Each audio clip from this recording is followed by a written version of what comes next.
नमस्कार, मी Sandeep Jadhav Patil banana house मध्ये तुमचं सर्वांचं स्वागत करतोय.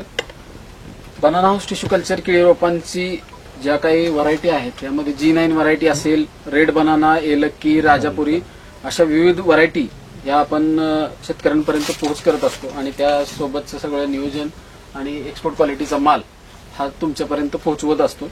ही जी बाग आहे ती सोलापूर जिल्ह्यातील माढा तालुक्यातील आडेगाव मधली बाग आहे आणि सोमनाथ विष्णू जाधव हे शेतकरी आहेत आणि ह्यांनी एक साधारणतः 10 महिन्यातला आता हार्वेस्टिंग 10 महिन्यामध्ये हार्वेस्टिंग चालू झालं आणि त्या पाठीमागच्या 10 महिन्यातलं काय व्यवस्थापन आहे याविषयीची सगळी चर्चा आजच्या वेळेमध्ये करणार आहे.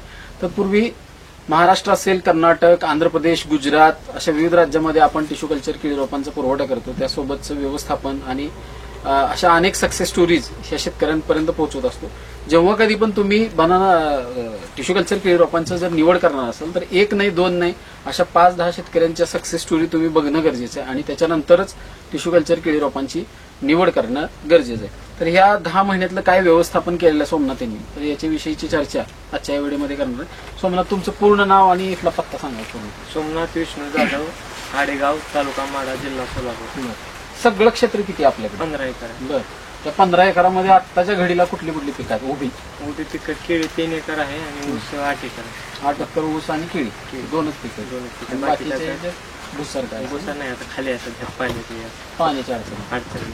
तर हे सगळ्या नियोजनामध्ये कॅश क्रॉप म्हणून आपण फक्त ऊस आणि केळी या 2 पिकांवरती 15 एकरातलं हे व्यवस्थापन आहे. हे 15 एकरचं जे एवढं क्षेत्र आहे ह्याला तुम्ही पाण्याची काय व्यवस्था करता किंवा पाण्याचं काय नियोजन आहे? विहीर आणि बेमा नदी डायरेक्ट नदीवर नाही? डायरेक्ट. आता नदीचं तर पाणी शॉर्ट झालं, आता विहिरीनं चालू. आता विहिरीवर चालू आहे, ती पण थोडासा आता कमी पडते. तर जनरली आता सध्या ह्या वर्षी पाऊस काळ नसल्यामुळे सगळीकडेच पाण्याची अडचण निर्माण झालेली आहे आणि त्याचाच भाग म्हणून शक्यतो जेवढ्या लवकर बाग हार्वेस्टिंग करता येईल ह्या उद्देशाने मला वाटतं एक 15 दिवसाखाली एक गाडी आणि आता एक गाडी. तर आता जे तुम्ही व्हिडिओमध्ये बघितलं की एक्सपोर्ट चालू आहे, ह्याच्या आधी एक 15 दिवसापूर्वी पण गाडी काढली होती इथली. तर ह्या सगळ्या नियोजनात हे जे क्षेत्र आहे फक्त एवढं, ह्याचा केळीचं अंतर आपण काय ठेवलेलं आहे? 7x5 ठेवलं. आणि ह्या क्षेत्रात पूर्वी काय होतं? पोपई होती पूर्वी. ते कसं क्षेत्र तयार केलं सांगा. काय केलं? 2 वेळा नांगरण केली. 2 वेळा रोटर मारून रोप लावून केली. बरं, रोप लावताना कशी पद्धत लावली? ताग लावून रोप लावली. ताग का बरं? म्हणजे आपले हे असं आहे, उन्हाळ्याची अडचणी उन्हामुळे जास्त टेम्परेचर त्यामुळे गेल्या वर्षी पाऊस पण नव्हता सुरुवातीला, त्यामुळे ताग लावला होता आणि ताग लावून मग त्यानंतर सपाट केली का? सपाट केली. तर लागवड त्यानंतर साधारणपणे लागवडीच्या नंतर का पूर्वी शेणखताचा वापर आपण लागवडीनंतर केला? 3-4 टेलर. किती महिने झाले त्यावेळेस? 4 महिन्यात बांधताना थोडीशी भर माती लावताना इथं शेणखताचा वापर जवळजवळ 4 टेलर. तर 4 टेलर शेणखत वापरलेलं आहे. आणि सगळ्यात आणखीन एक महत्वाचा विषय आहे की इथली जर भौगोलिक परिस्थिती बघितली तर म्हणजे जमीन जर बघितली तर ती निचऱ्याचीच जमीन, लवकर वापशावर येत असणार अशी एकदम काळी जमीन नाही. खाली मला वाटतं मुरुम किती फुटावर लागते याला? 3 फुटावर. म्हणजे माळरान म्हणलं तरी बी काय हरकत नाही, माळरानासारखीच अवस्था अशा पद्धतीत बाग आहे. आणि आणखीन एक सगळ्यात महत्वाचा विषय की 2018 पासून जे हे शेतकरी आहेत जे बनाना हाऊसचे टिश्यू कल्चरची रोपं हे लागवड करतात आहे आणि दरवर्षी मला वाटतं एक्सपोर्ट करतात. तर अशा पद्धतीचे हे शेतकरी. आणि सगळ्यात महत्वाचा आणखीन एक विषय की ही जी लागवड तुम्ही ज्यावेळेस केली तिथपासून ते आजच्या ह्या 10 महिन्यात निसर्गाकडनं काय अडचण आली? काही पण नाही. आता हे वाऱ्या वादळात ही काय? आता नाही काय, आता पण नाही काय, आणखीन तर नाही.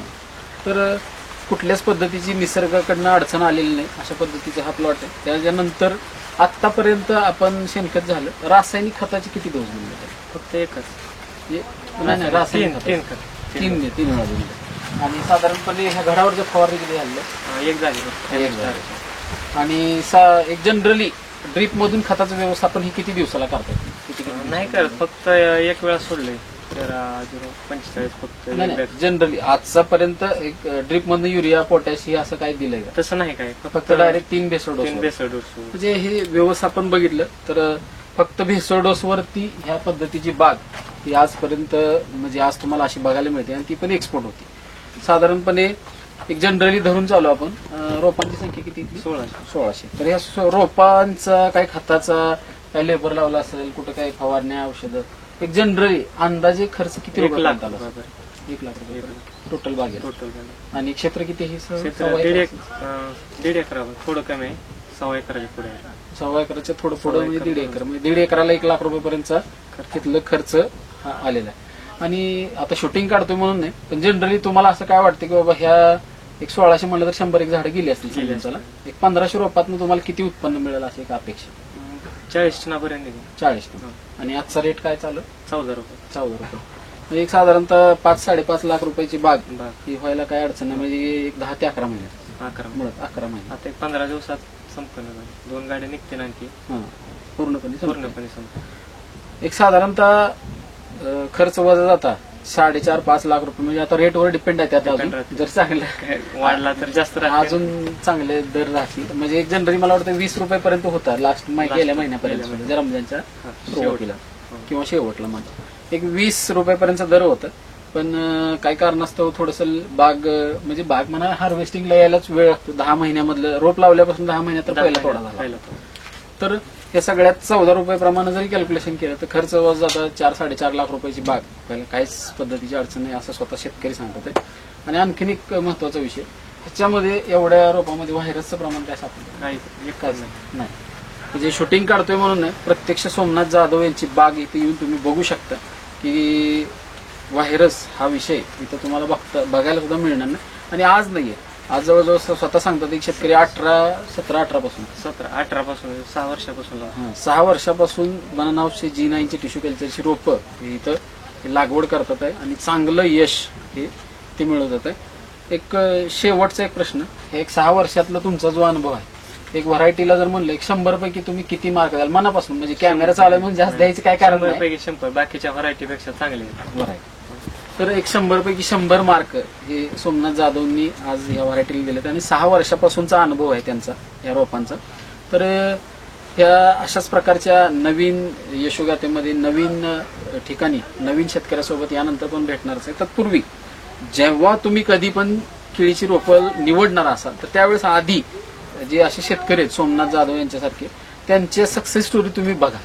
तुमच्या तालुक्यातल्या जिल्ह्यातल्या सक्सेस स्टोरी 1 नाही 2 नाही 4 नाही 5-10 ठिकाणी जाऊन तुम्ही बघा. प्रत्यक्ष बघणं शक्य नसेल तर ह्यांची पण एक सक्सेस स्टोरी युट्यूबवर आहे, ती सुद्धा तुम्ही बघू शकता की काय कधी लागवड केली होती, कसं व्यवस्थापन केलं होतं, किती महिन्यात माल हार्वेस्टिंग झाला, दर काय मिळाला, अशा अनेक प्रश्नांची उत्तरं ही तुम्हाला बघता येतील.